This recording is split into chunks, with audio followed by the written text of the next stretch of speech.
My name is Helen Rost. I have a PhD in photogrammetry. I have a position at I-CONIC Sweden, and I have a long-term relationship with TerraSolid for more than 20 years. So we've been cooperating for many, many years back. So mainly I do, I did also some consultancy I was working for Terratec and also Bloom before that. And I'm working mainly with software development for LiDAR data and stereo image processing. And my field of expertise is LiDAR photogrammetry, quality assurance, and georeferencing.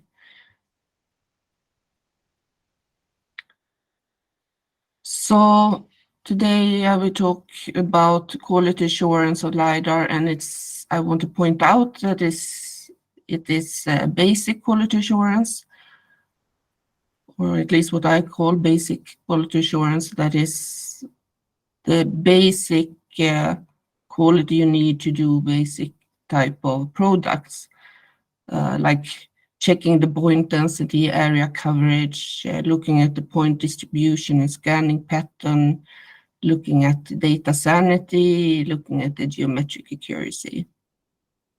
And for that, we have this reference document in Sweden we call HMK. In Swedish, it is Handbok i mät- och kartfrågor, and it stands for Handbook in Measurement and Mapping, you can say. It was developed by NLS. It exists an old version from the mid-90s, I think, was the last version. In photogrammetry, I think it was the last version in 94. That was based on analog production. So now when we turn to digital production and digital cameras, everything is changed because the camera is not looking the same every time. So we wanted to the National Land Survey wanted to create a new series of documentation that is based on new techniques.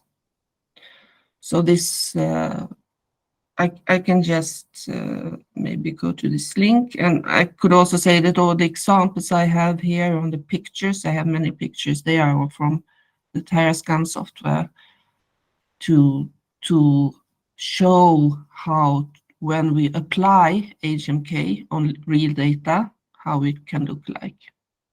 So I hope you can see this. I could turn to English here. You see the Swedish Lantmäteriet, National Land Survey, have this on their homepage. So you could go here and look at, for example, thematic manuals. There are some common reference documents, and then there are a bunch of thematic manuals. And a couple of them have a shorter English version. For example, airborne laser scanning and mobile laser scanning. So I turn back here. So I will not go into this more detailed advanced quality assurance that are more attached to different applications or specific applications, specific requirements.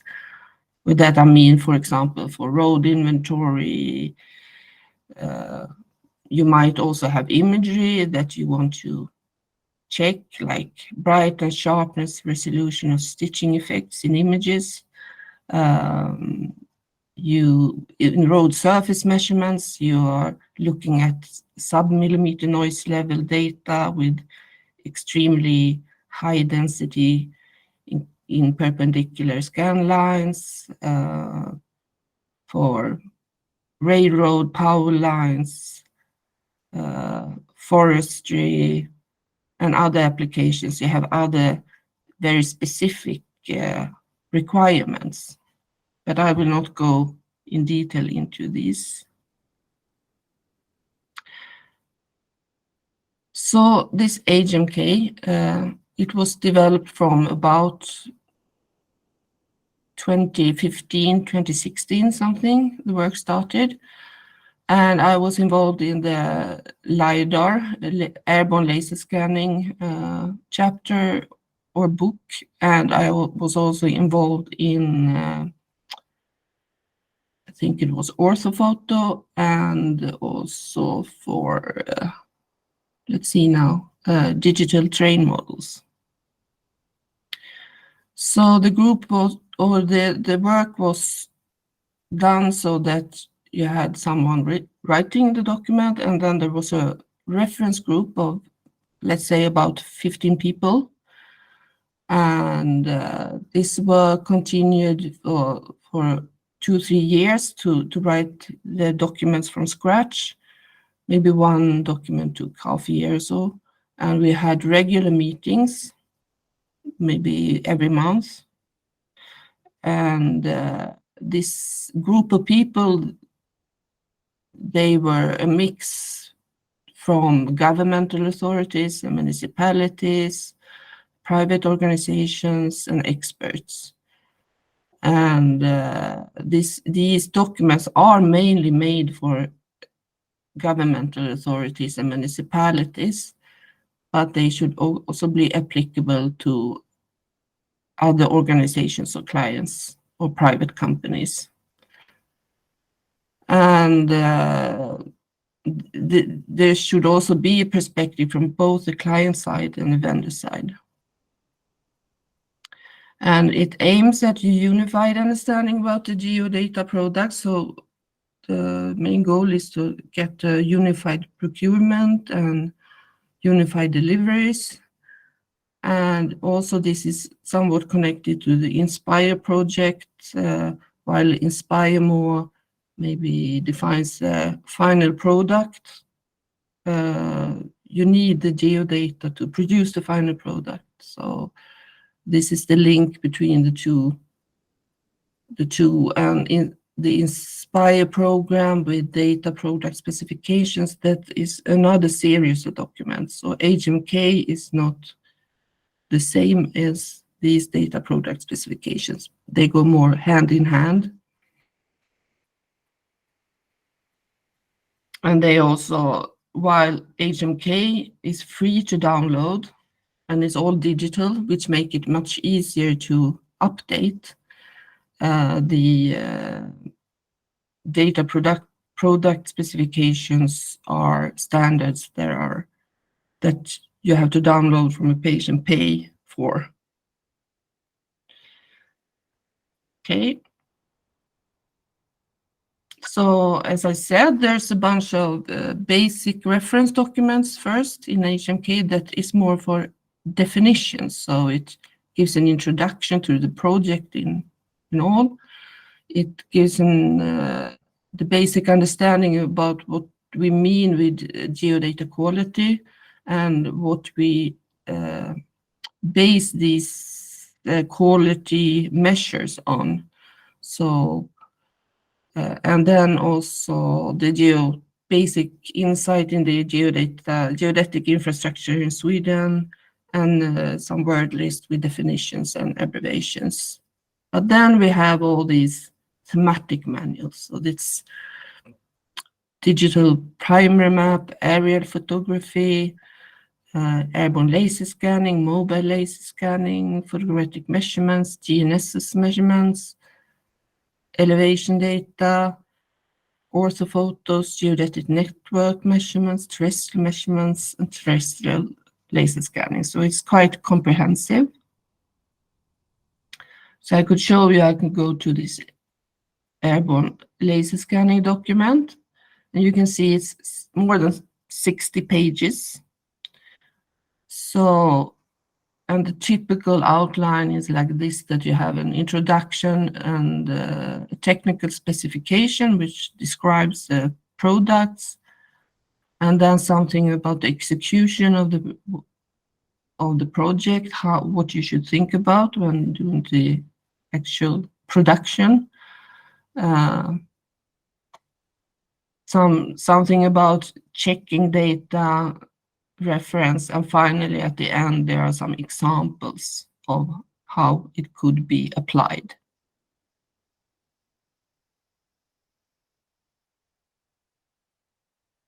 So this is the main structure, and the examples, the attachments and examples, they are both for the technical specification, but also for the production documentation, because when you give the data to the customer, you also need to add some metadata or some information about what you have done, what the delivery is, what it includes, and what quality checks have been made. So there are some examples for that.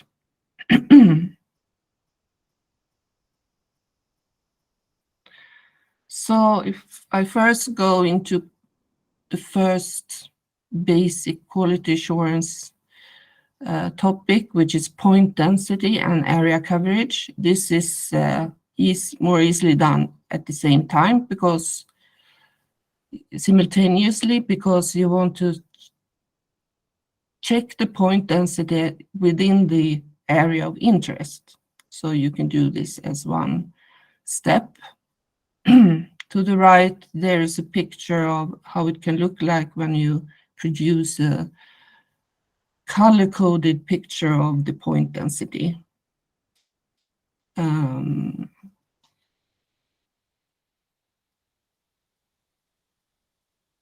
So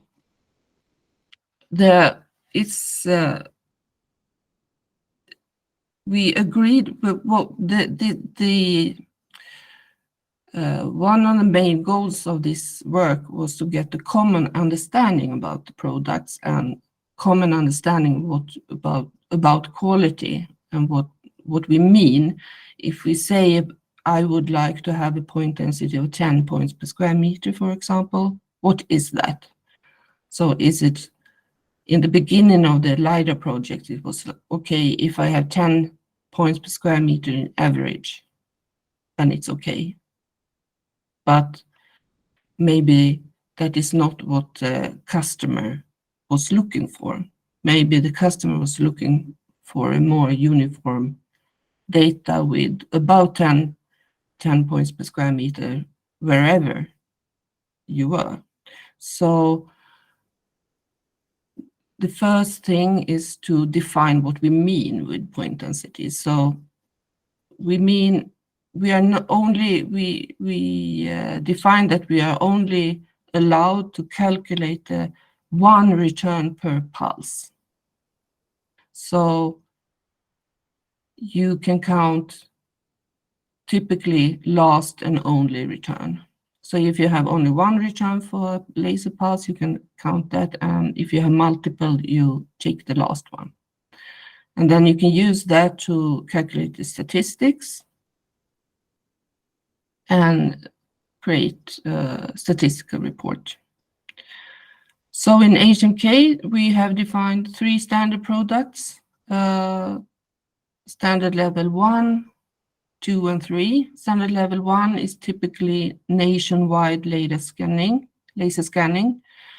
I would say that these numbers of point densities are the ones that should be updated more frequently. So nowadays, maybe you could double those or triple those values, because the last version of this document was from 5 years ago, and now the scanning equipments and the softwares are capable of having much higher scanning frequencies. So actually what is used today is maybe even twice or triple these numbers.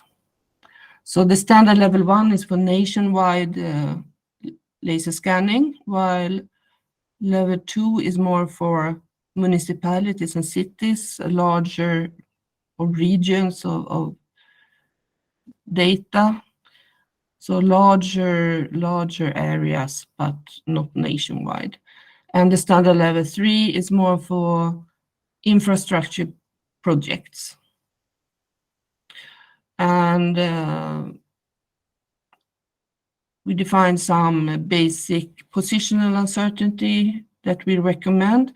And these could also, I mean, any client is free to change these values in any way they want. there's nothing that tells you that you must use this. It's just a recommendation that if you say, okay, I want a standard level 2 of 10 points per square meter, then everything else is defined. So you really don't need to print out all the rest of the information. But you have to print it out if you want something else. So I would say that is the usefulness of this. And it's also stated that the maximum scanning angle is 20 degrees. And I would say that this is mostly related to forestry applications in Sweden. We had a bit of disagreement about this because some scanning equipments are capable of doing larger scan angles, and they might also not be, it might not even be possible to narrow the scan angle. But still you can use all data within plus minus 20 degrees. So I would say that for some applications, this plus minus 20 degrees makes sense. For example, forestry, where you like to make area-based analysis. But for some applications, you might even gain on having a little bit more scanning angle. For example, if you want to see vertical objects like poles or towers or walls on buildings, then you could gain on having more than 20 degrees. For mobile laser scanning, we have defined only one standard level, that is 1500 points per square meter, 1 centimeter resolution in images, and 2 centimeter accuracy. So we also say that we want, if we say that we want 2 points per square meter, we want this all over the area, not only in one, as an average. So what you should do is to analyze the point density in sub-areas. So for the standard level 1 is 5 by 5 or 10 by 10 meters, and then it's smaller for the other standard levels. And we say also that, okay, we want to have this point density in 95% of all these smaller sub-areas, and that we are allowed to exclude water bodies because they give less point density naturally. For mobile laser scanning, we define a 2-meter corridor under the trajectory where you need to have this stated point density. So you could evaluate this in 2 by 2 meter squares below the trajectory center.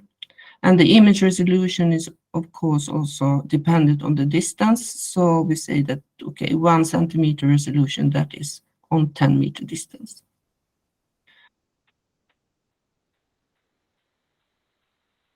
So in general, you can tell all these numbers, but it also says HMK that you might also only define an end product and let the supplier himself describe how they would do the data capture to be able to reach this end product. So you are not forced to use these values.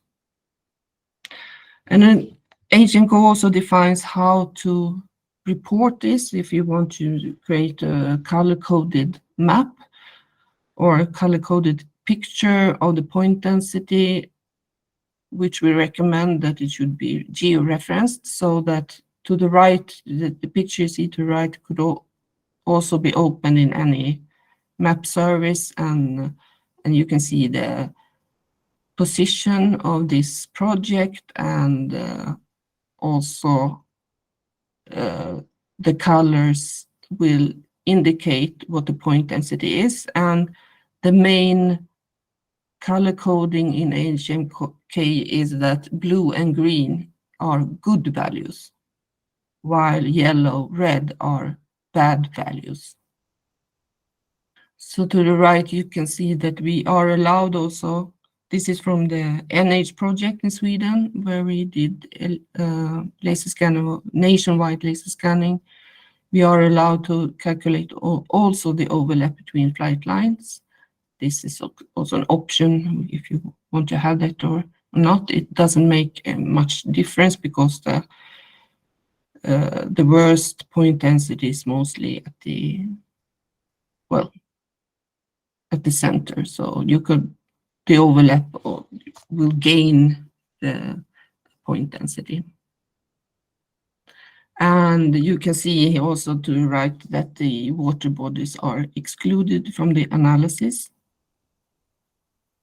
And then you look at all these, in this case 10 by 10 meter squares, and you calculate how many of these have a point density that is required. In this case, it was 0.5 point per square meter, and we came to, I think it was 98% of these 10 by 10 meter squares had at least 0.5 points per square meter. Another thing you could evaluate is the point distribution and scanning pattern. It's not that much developed or discussed in HMK, but it says something about that it should be evenly distributed, and you could make spot checks that you zoom in different areas and look at the point distribution.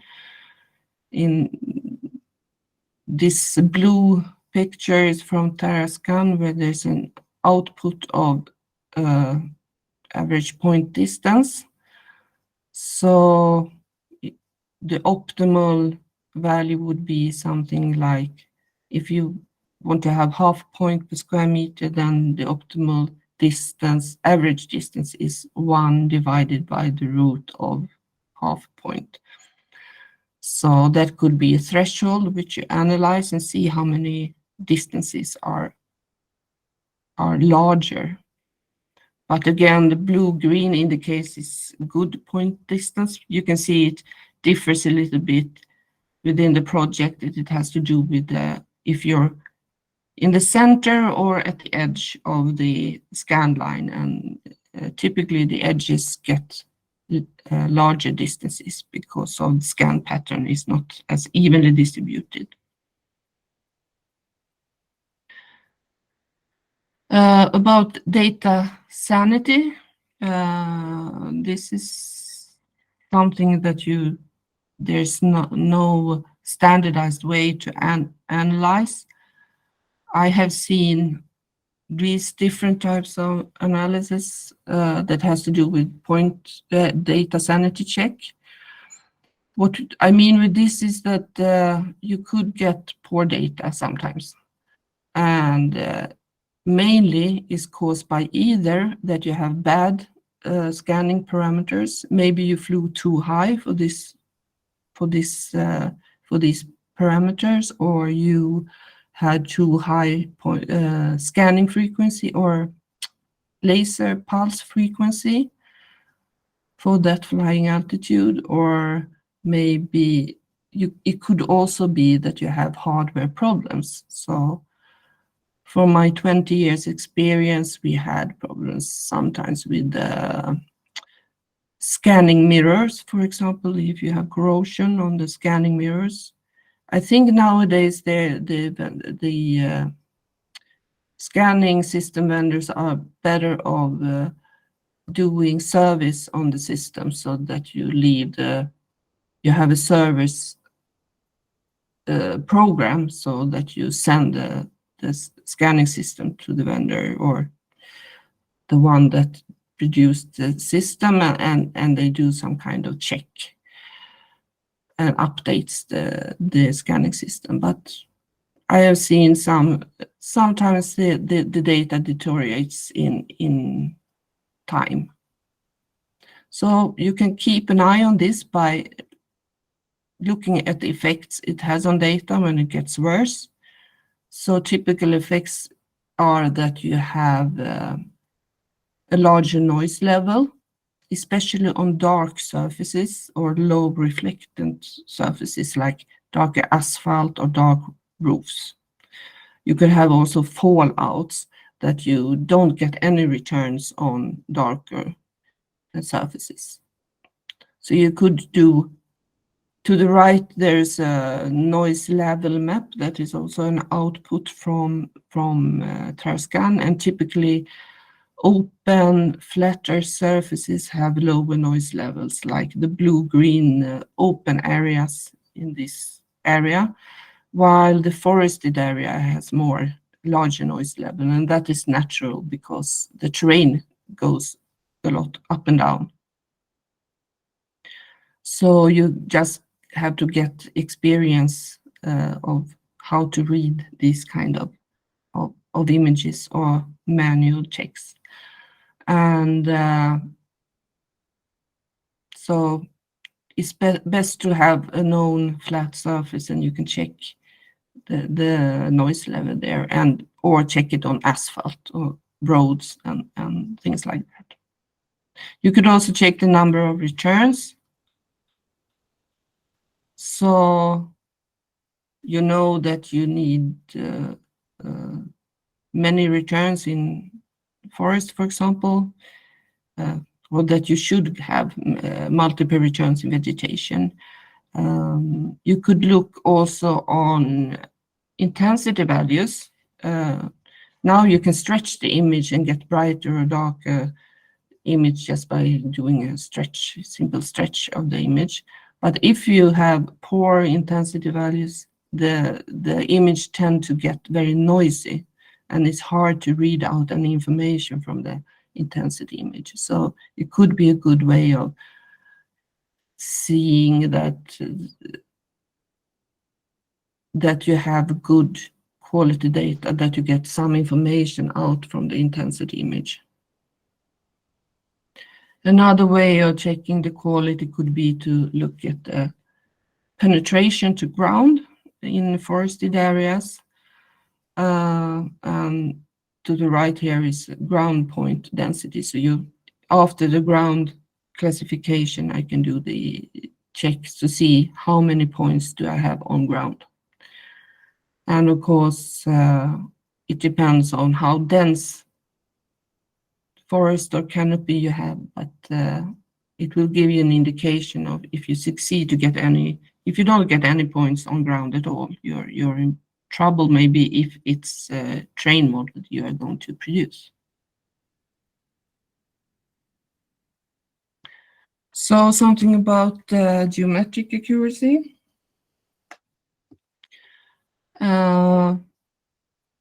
There's more definitions in HMK here, and it defines relative and absolute geometric accuracy. You could also call this positional uncertainty, which is the newer way of defining accuracy, because, well, yeah, I can tell you more about that later. So to the right is a typical image of the flight line overlap mismatch. This is also an output from Terratecin. And the same here, that blue and green is okay, and yellow, red is bad values. And in this case, you have quite a lot of yellow, red, and it means it's because the strip adjustment has not been made yet. But after strip adjustment, you should get something like this, a more blue-greenish image of the flight line overlap. You could also export some statistical report that gives you some numbers of the magnitude of the, in this case, the RMS value of the mismatch. And also here in HMK, we have defined what should be blue and green, and also that different standard levels, you need to do this, you should do this in certain sub areas and evaluate this in subareas. And the subarea size are dependent on the standard level and point density.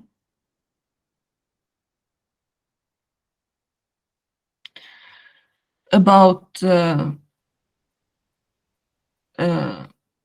absolute accuracy, then we recommend for area projects that you do have control points. The blue and the red points are height and planimetric control points. So it's typically in the corners and possibly at the ends of crossing flight lines, of additional crossing flight lines, while the yellow and green points here are checkpoints.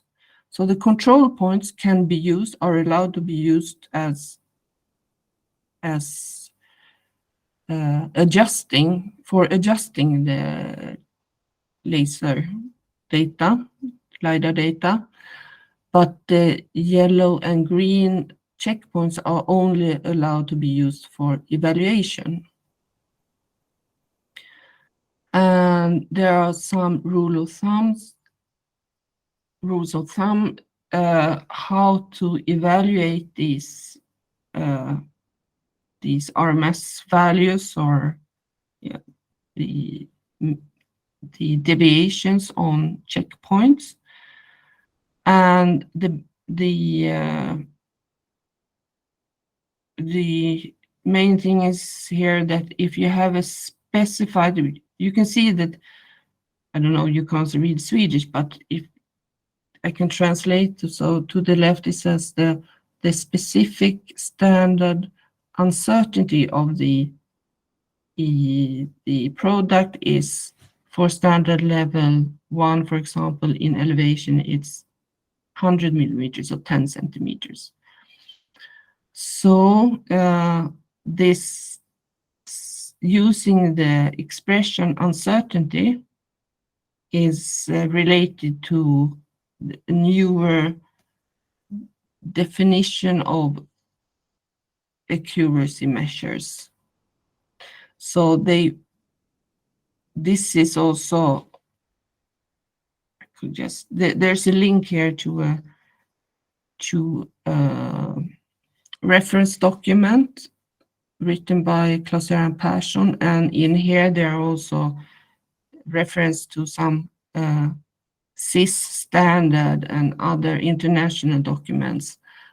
And this is something that we try to implement in general for expressing measurement, how to evaluate measurements, that it's supposed to be based on this theory and expressed as an uncertainty. And one thing that is good with using uncertainty is, instead of accuracy, is that uncertainty, a higher level is a higher level of uncertainty. A lower RMS value, standard deviation, implies a lower uncertainty, while for accuracy it's the opposite. A low value indicates a high accuracy. So it's kind of, they think that it would be easier to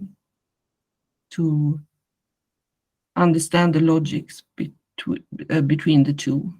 So uncertainty is something we try to implement instead of accuracy, but it's hard for someone who has been working with this for 30 years. And also the theory behind these numbers are also defined in HMK geodata quality, which is another 60 pages of definition here. So for example, it says here, if I want to make checks of something, spot checks, then it says here, the theory behind it, how it's defined, and how you should interpret it for our applications. So there are some examples in here too.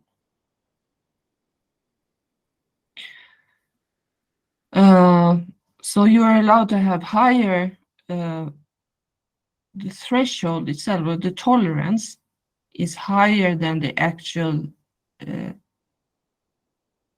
specific uncertainty for the product, because you don't want to risk excluding values, and depending on the theory of errors, it might be that the RMS value is locally higher while the product itself has reached the acquired uncertainty. So here's one example from this project I have showed you. So this is one checkpoint in elevation, and it exists. It is, even though this is called one checkpoint, it is actually a number of height points that has been measured over an open flat surface. So from that you can calculate the RMS values, the standard deviation, the average offset. So as long as this RMS value is lower or better than the threshold or the stipulated tolerance value, then everything is okay and data is approved. So this is well under the tolerance. This is an example from a road project in Stockholm. So now you can see this color-coded map is overlaid on another map, so it's georeferenced. So again here, green and blue is good values.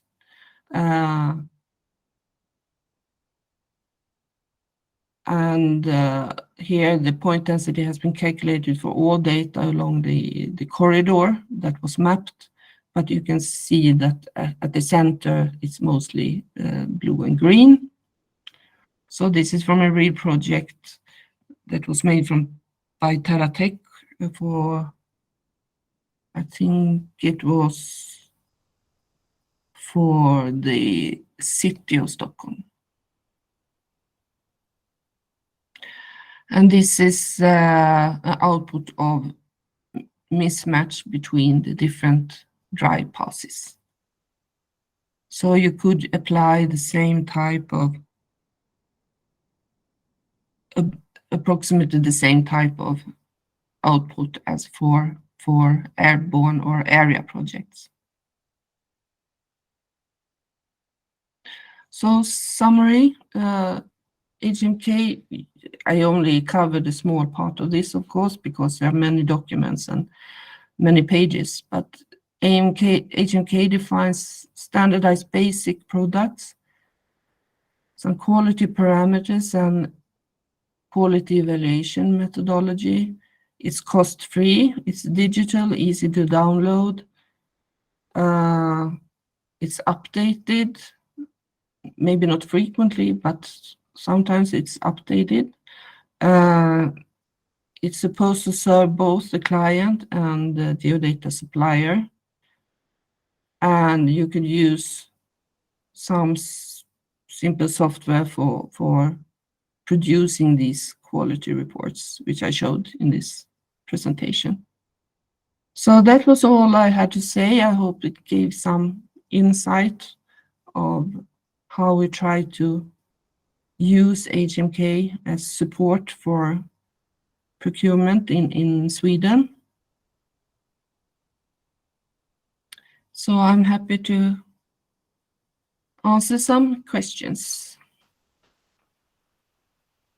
Thank you, Helen.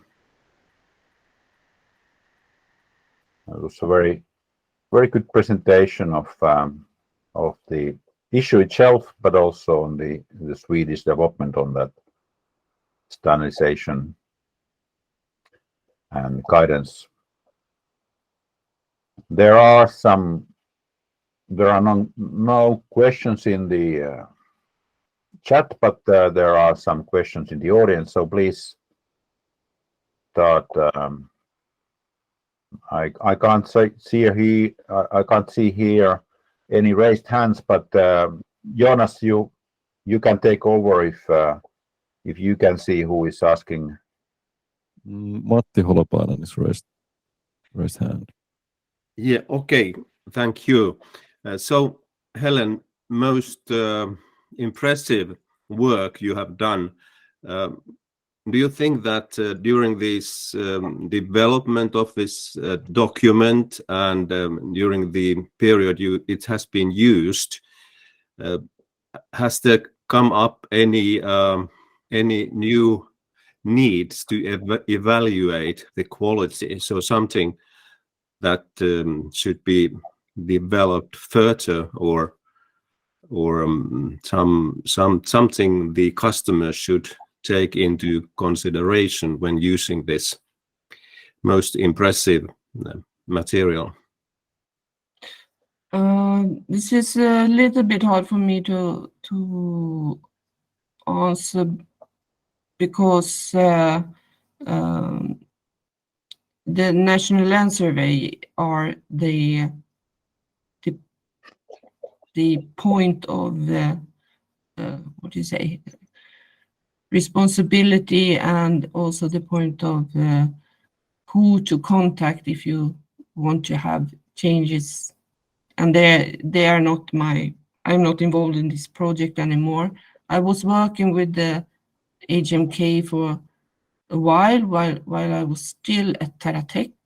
Well, when we tried to have a cooperation with our customers to use HMK and to use the definitions there, and also how maybe teach them how to use it. And so it's what can you say, I can't say that I have any. There are for sure things that should be updated and maybe clarified, and I'm trying now to figure out if it was something specific, but for sure there is a document that needs to be updated more frequently than it is now, I would say. You mentioned the development that has happened in the basic technology. So that is one absolutely the most what I remember was that they required higher point density. Also that we could say that it is possible to do it with cost-effective methods, because that was it's a lot of cost-driven. The specification was also cost-driven because you need to do efficient data collection. So of course, if you can do it as efficient but have double point density, which the product could gain from, then of course you should use double point density. Absolutely. So I would say that should be updated, and maybe something simplified. I don't know, but yes. Yeah, thank you very much. Thanks. Any other questions? I think I saw one hand raised, but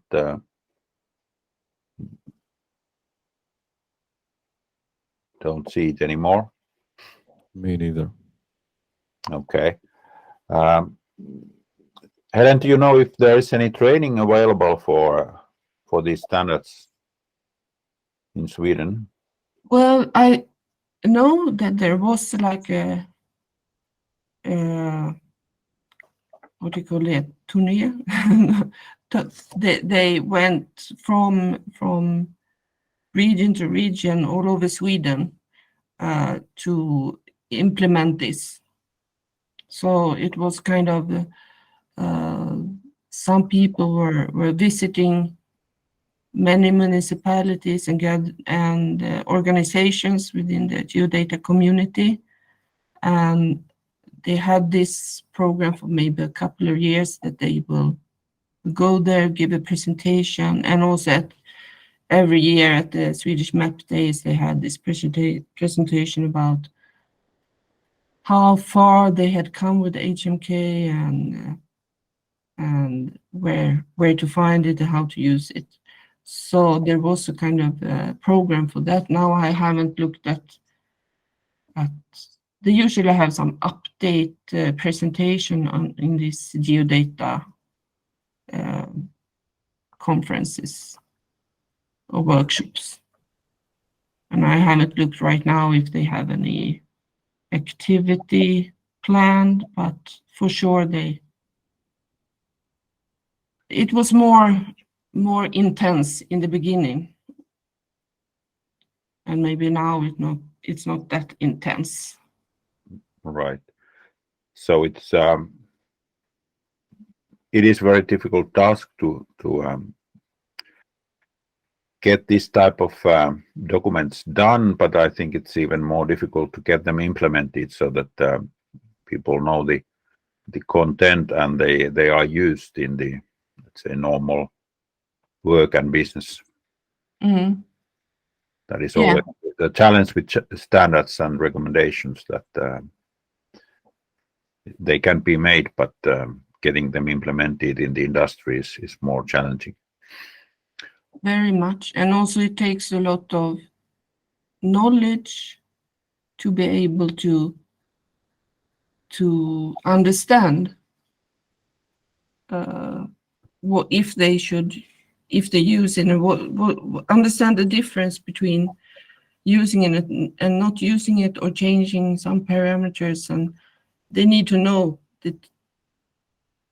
the techniques more or less, and what effects it has if they change something which for them seems small but could influence the total price or the quality or whatever. So it's a matter of education, very much a matter of education, educating people about especially new techniques. Yeah, and you mentioned the cost. I think it's also important to realize that there is a cost effect, and when you need something, you have to match your needs with the order or whatever you get, so that you don't pay for something you don't need. So if you need just the basic information like DTMs, for example, then you may not need that high density and maybe also the accuracy. Things can be a little bit set a little bit lower level. Absolutely, and also we emphasize that people should also write down what the data should be used for, because if you're using the data for 3D city mapping, for example, city 3D building reconstruction or something like that, then you need good data on building roofs. But if you're using it for terrain models, you don't need, then you're allowed to have more fallouts from roofs.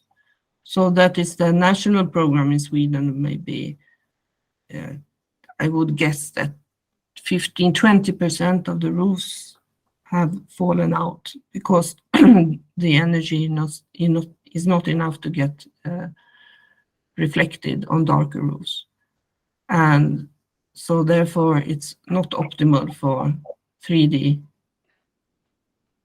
building. 3D buildings is better for terrain mapping and forestry. Yeah, that is a good point for sure. I think we will now thank you for your presentation and maybe return later if there is a need. I'm pretty sure that there is a need to at least put together something in Finland. I've seen similar type of definitions, but mostly in request for proposals. But and that's why they are more dependent on the organization who is requesting. And then I've seen some copy-paste type of requests that have been circulating, but there is no real guidance for different types of projects and different types of data. So I'm pretty sure that there should be a need in Finland as well, and I'm sure we will discuss about it at least, and then decide how to continue later next year. So thank you, Helen, and enjoy the rest of the day. Yeah, thank you.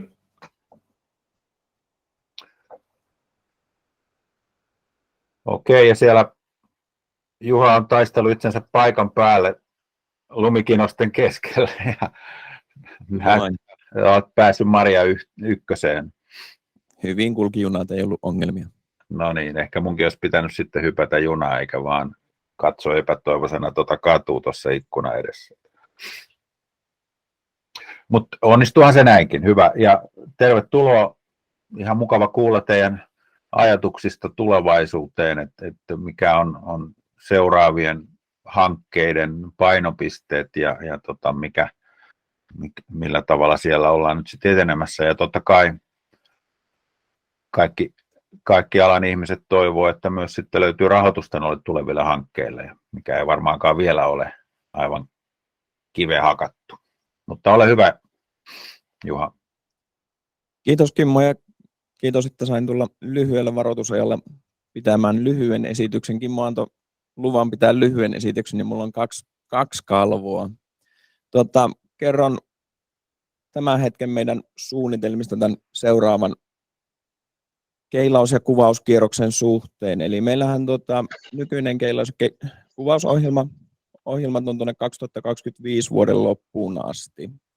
Ja tarkoittaa sitä, että kun käydään aikataulua taaksepäin, niin 2026 pitäisi alkaa uusi ohjelma, niin että sitä päästään aloittamaan, niin 2025 keväällä meillä pitää olla tieto siitä, mitä ne uudet ohjelmat on. Joten 2024 vuonna meidän pitää tehdä testiaineistoja ja analyysit ja ottaa tällä kertaa rauhassa aikaa niihin analyyseihin, että viime kerralla meillä se aika loppui vähän kesken siinä aineistojen analyysissä. Niin otetaan tuo 24 vuosi siihen aineistojen analyysiin, niin tarkoittaa sitä, että tänä kesänä elän näköjään jo 23 kesää, ensi kesänä pitää hankkia ne testiaineistot. Ja tarkoittaa sitä, että nyt tulevana keväänä meidän pitää aloittaa tämä uusien ohjelmien suunnittelu. Ja Kallio yhteistyöelin, joka on näiden ohjelmien ylläpitäjä ja rahoittaja, niin meidän tehtävä on se uusien ohjelmien suunnittelu, mutta tietenkin halutaan kaikilta aineiston käyttäjiltä niin palautetta siitä, että miten nämä ohjelmat palvelisivat parhaiten, että se aineisto, mitä kerätään, niin olisi mahdollisimman monipuolisesti käytettävissä ja sitten myös se, että meidän ohjelmien sykli on järkevää. Niin tämän takia on täällä nyt kertomassa, että ensi vuoden puolelle kun käännytään, niin ruvetaan sitten täysillä suunnittelemaan tulevaa ohjelmaa nyt testiaineistojen hankinnan suhteen. Ja sen takia pyydän teiltä palautetta nyt tästä nykyisestä ohjelmasta, joka on 3 vuotta toiminut ja tämänkin vuoden aineistot ollaan nyt saatu prosessoitua myös laseraineiston osalta, joten kaikki aineisto on saatavilla. Ja mitä hyvää meillä näissä ohjelmissa on, mitä parannettavaa nykyisissä ohjelmissa olisi. Ja sitten tietysti tähän tulevaan, niin mitä se on se aineistotarve vuodesta 2026 alkaen sekä ilmakuvien että laserkeilauksen osalta. Ja mikä se on se teillä se tarve niistä aineistoista, että mihin te käytätte sitä, että mitä sen aineiston tulee olla. Toistaiseksi palautetta saa antaa suoraan minulle, eli juha.kareinen@maanmittauslaitos.fi. Katsotaan sitten, kun saadaan ensi vuoden puolella tuo suunnittelu käynnistettyä Kallio-yhteistyöryhmän toimesta kunnolla, niin kuka siellä tulee toimimaan sitten vetäjänä, mutta nyt saa antaa palautetta minulle ja varmasti tullaan olemaan yhteydessä sitten asian tiimoilta ja esittämään meidän suunnitelmia, kunhan päästään vähän pidemmälle kuin tähän lähtöruutuun. Siinä oli mun lyhyt esitys. Otan kommentteja ja kysymyksiä vastaan kyllä nyt. Kiitos Juha. En mä ehkä ihan näin lyhyttä ajatellut, kun me lyhyestä puhuttiin, mutta ymmärrän tuosta, mitä äsken kerroit, että ollaan vielä aika alkutekijöissä asian kanssa. Mulla olisi semmoinen kysymys liittyen tähän nykyiseen käynnissä olevaan keilauskierrokseen, että jos mä oikein muistelen, niin siellä oli kuitenkin tietyt painopisteet, tietyt tavoitteet sille aineistolle, niin miten sä näet, että nämä on nyt toteutuneet näiden jo tehtyjen 3 vuoden, niitä taitaa jo olla, niin keilausten kautta, että onko käyttäjät olleet niiden suhteen tyytyväisiä? No ainakin Kallio-yhteistyöryhmässä ollaan oltu tyytyväisiä, että 3 vuotta on nyt mennyt. Tärkeintähän on ollut myös se, että aineistot on saatu hankittua ja kaikkina 3 vuotena ollaan aineistot saatu. 2 ensimmäistä kautta tietysti oli tosi hyviä kelien puolesta, että niin kuin aineiston keruu oli, voi sanoa helppoa, ehkä väärä termi, mutta onnistui tosi hyvin. Tämä vuosi oli sitten jo hankalampi niin kuin normaali vuosi, mutta saatiin silti kaikki kuvaukset ja keilaukset tehtyä ja aineistot on hyväksytty molempien aineistojen osalta 3 vuoden. Kaikkien 3 vuoden osalta, joten niin kuin siinä ollaan onnistuttu ja sitten ketkä Kallio-yhteistyöryhmässä on hyödyntämässä aineistoja, niin he on ollut tyytyväisiä. Tietysti vähemmän ollaan saatu palautetta muilta käyttäjiltä sitten. Palautetta aina kaivataan siihen, että jos huomataan jotain puutteita tai ongelmia tai muuten kehittämiskohteita aineistoissa. Ja nyt meillä on kilpailutukset ollut seuraavalle 3 vuodelle molempien osalta ja laserkeilauksista on jo sopimukset tehty ja kuvauksista on hankintapäätös julkaistu. Luottavaisin mieli ollaan tulevaankin näiden 3 vuoden osalta 23-25. Toivotaan, että aineistot saadaan edelleen kerättyä ja ainakin Kallio-yhteistyöelimen osalta niin tullaan hyödyntämään täysimääräisesti ne aineistot. Ja ohjelmasta vielä sen verran, että se Pohjois-Lappi on 12 vuoden kierrolla, niin se on edelleen suunnitelmissa, että 6 vuotta muu Suomi, niin sille osalle sitten lähdetään miettimään sitä uutta ohjelmaa vuodesta 2026 alkaen. Toinen kysymys liittyen tähän aineiston käyttöön, niin onko sulla jotain mieli- tai muistikuvaa siitä, että minkä verran näitä lupia tämän 5P-aineiston osalta on kaiken kaikkiaan tullut, joka antaisi vähän mielikuvaa siitä käytöstä nyt ehkä tämän Kallio-porukan ulkopuolella? Tämän vuoden osalta en ole tarkistanut, niin en lähde arvaamaan. Kyllä sillä niin kuin 10 oli, sadoista ei voi puhua tai sadastakaan, mutta 10 oli viime vuonna, kun tarkistin, että niin kuin lupahakemuksia. Nyt en rupea tarkemmin valehtelemaan, että mitä se oli. Meillähän ensi vuoden puolella tulee se laturiuudistus, eli aineistojen jakelupalvelu uudistuu. Saadaan sieltä kansallisen karttapaikan kautta myös tämä laser 5P-aineiston jaettua, niin se vähän helpottuu se aineiston lupien myöntäminen ja aineiston jakelu sitä kautta. Sehän on jo se jakelu, en tiedä onko se enää beta-versio, mutta mitä mä oon viimeksi käyttänyt, niin sehän on ihan toimiva tuommoiseen sopivasti rajattuun tarpeeseen. Joo, siellä avoimen aineiston puolella on jo aineistoja saatavilla, mutta laser 5P tulee ensi vuoden puolella sinne myös. Joo. Hyvä, olisiko vielä yleisöllä kysymyksiä? Sieltä nousee Matin käsi. Matti, ole hyvä. Joo, kiitos.